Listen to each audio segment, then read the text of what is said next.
আসসালামু আলাইকুম। সম্মানিত দর্শক, আমি মোহাম্মদ শরীফুল ইসলাম নাটোর জেলার লক্ষ্মীপুর খোলাবাড়িয়া ঔষধি গ্রাম থেকে বলছি।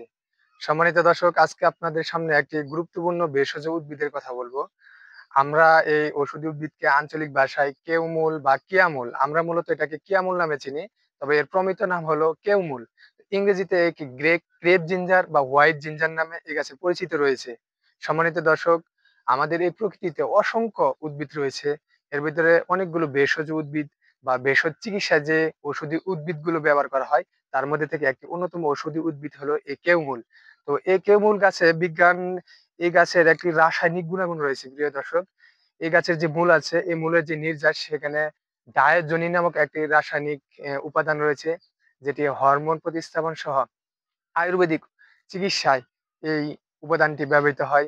তো আমরা মূলত হেকিম কবিরাজ যারা আছে তারা এই গাছের মূল যে ভেষজ চিকিৎসা দিয়ে থাকে। এর ভিতরে এই গাছের যে মূলটা আছে, এই গাছের পাতা, ফুল এবং বীজ এবং এর নিচে যে মূল হয়, এই মূলটি মূলত ভেষজ ওষুধি চিকিৎসায় ব্যবহৃত হয়। সম্মানিত দর্শক, এটি আদা গাছের একটি সমগোত্রীয় ঔষধি উদ্ভিদ।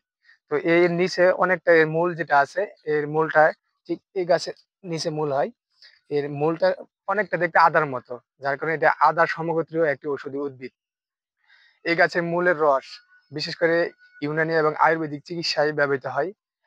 আমরা আঞ্চলিকভাবে যাদের যে চিকিৎসা মূলত ব্যবহার করে থাকি, তার মধ্যে হলো ১ নম্বর আছে যাদের বদহজম, অজীর্ণ, বদহজম, পেটের বিপাকীয় সমস্যার জন্য মূলত এর রস সীমিত পরিমাণে ২ থেকে ৩ দিন সেবন করলে পেটের যে বদহজম সেই সমস্যাটা দূর হয়।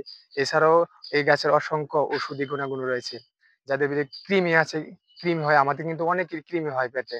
তো এই কৃমি হলে এই গাছের রস অন্ততপক্ষে ৩ থেকে ৪ দিন প্রতিদিন সকালে, হ্যাঁ, অ আ ১০০ বা ২০ এমএল রস এটা নিয়ে প্রতিদিন যদি সেবন করতে পারেন ইনশাআল্লাহ কৃমি ভালো হয়ে যায়। এছাড়াও এই গাছের অসংখ্য ঔষধি গুণাগুণ রয়েছে। কুকুরের কামড় কুকুরের কামড়ের চিকিৎসায় এই গাছের পাতা, বীজ এবং মূল ব্যবহার করা হয়। প্রিয় দর্শক, আপনারা এই গাছের ঔষধি গুণাগুণ সম্পর্কে উইকিপিডিয়া অথবা ইউটিউব থেকে অসংখ্য তথ্য আপনারা নিতে পারেন। ভিডিওটি কেমন লাগছে? ভিডিওটি ভালো লাগলে অবশ্যই লাইক, কমেন্ট, শেয়ার করবেন এবং এই সমস্ত আমাদের প্রকৃতিতে অসংখ্য ভেষজ ঔষধি উদ্ভিদ রয়েছে। আমরা যেন সেই ঔষধি উদ্ভিদগুলো আপনাদের সাথে পরিচয় করে দিতে পারি। সেই কামনায় কাজ করছি। আসসালামু আলাইকুম ওয়া রাহমাতুল্লাহ।